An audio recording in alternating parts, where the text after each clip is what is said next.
it's good for Christians to re-examine what are the core principles of Christianity, and it's also good for people who are on the edge of Christianity who have been disaffected by Christianity, for them to see what are the key principles. I think there are a lot of people who have distanced themselves from Christianity because of what the media says Christians are all about and the Bible is all about. And I thought, why not run just a short, just a few minutes regularly looking at different aspects of Christianity. So I hope it'll be a benefit to you. You're able to make comments and ask questions and things like that in the comments side of things. So to start today, my thought was a little bit like a jigsaw puzzle. If you grab a jigsaw, most people know that you look for the side pieces to start with. If you look for the flat pieces and you start grouping them in colours, you can get this overall sort of structure. How big is this? How does it fit? Then you can start filling in the ones in the middle a lot more easily. And so I guess some of the things that I want to talk about are like edge pieces to Christianity. And to start the ball rolling, I guess, is a corner piece, which there are four, obviously. If you've got a square or rectangular jigsaw puzzle, I know that there's circular ones. I've seen the circular red dot, which is just ridiculous. But generally speaking, you've got four corner pieces, and this is one of them today. And it's from the first book of John, chapter 4 and verse 8. Whoever, that would be good if I spelled it correctly, whoever does not love does not know God, because God is love. I don't really want to go into a lot of this, apart from this last phrase, because I think that a lot of people have heard this before.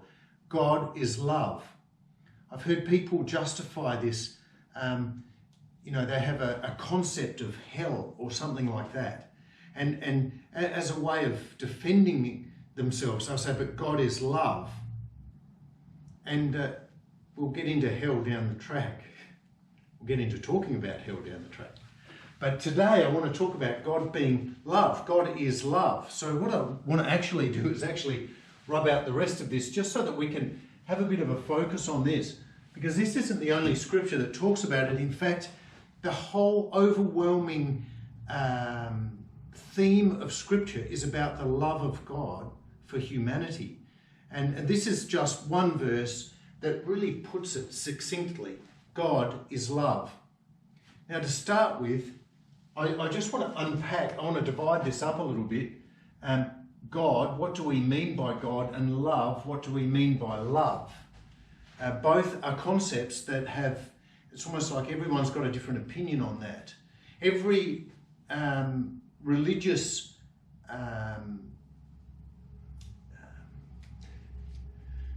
every religion that's out there has an idea of God. Even religions that don't have a personal God have a concept of what they would understand God to be. And so what I want to do is unpack what the Scripture informs us, what the Bible informs us is God. Who is God? God is, I would like to say, first off, God is personal. By that I mean, he's not like a power switch that's, really powerful power that you can sort of tap into. The fact that God is personal is that there's an expectation of the ability to relate with God. So he relates, we can hear, we speak, he hears, and he can be hurt. I'm working my way through the book of Ezekiel, and I see the heart of God broken over his people who have abandoned him. So there's definitely this concept of God being personal. God is all-powerful. He is all-knowing. He is all-present. And he is timeless, spaceless.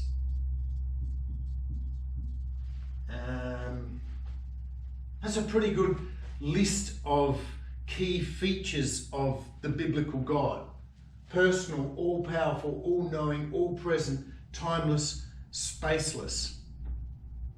There may be some other things we can put there.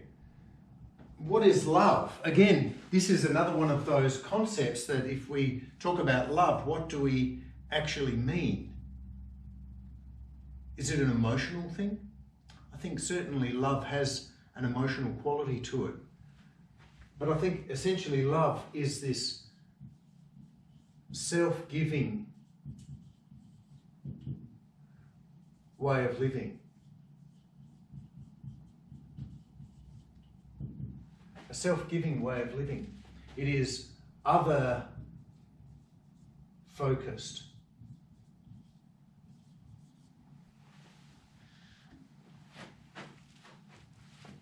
And it is beyond self. So these are features of what I reckon if you think about it, you probably agree that if you love someone, you're in a way you're giving of yourself. You're living in a manner that is giving of yourself. You are focused on the other person for their benefit, for their expansion, for their flourishing, rather than yourself. And so I want to just put these two thoughts together now.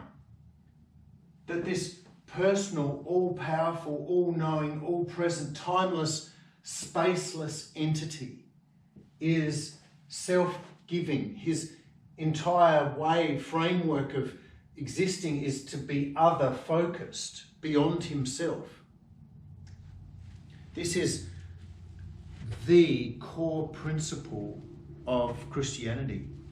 It actually flows out of Judaism too. Our Old Testament is God's revelation to the Jewish people, and the New Testament locks into it.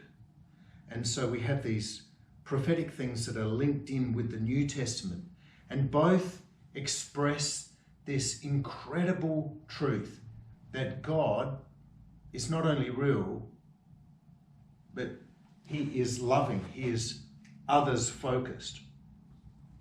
And I say that this is a key principle because it comes out of the scriptures almost every page. There are this overwhelming influence of the way God influences humanity, influences the world for his ends, which is for the benefit of mankind. It's true that there are points of judgment along the way for waywardness, and we can get into that down the track. But the purpose of this is this is a corner piece of your puzzle. Because what it does is it helps you place things. Other things can be put into place, having this as a core principle. Before we leave today, I just want to explain also that it doesn't work the other way round. Love is not God.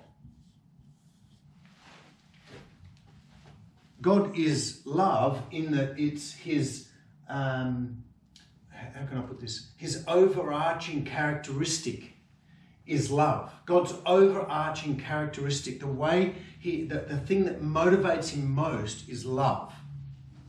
But the opposite is not true. Love is not God. People in our culture would like us to imagine that there is no God, and that in fact what we're trying to say is that love is the most important thing. I think it's such a blessing to live in a society where people love one another, where neighbours may differ, but also understand that the best way is for the flourishing of your neighbour. I guess I'd put a question right there. Why is that the best? I think it is the best. But I think the answer to that is that because God created everything, we'll probably get onto that soon. God created us in his image. Therefore, there's something in humanity that resonates with love and resonates with the concept of this higher being, this ultimate one, the all-powerful one who loved us. There's a resonance in that. And you don't find that in other religions. So that is today's lesson. God bless you.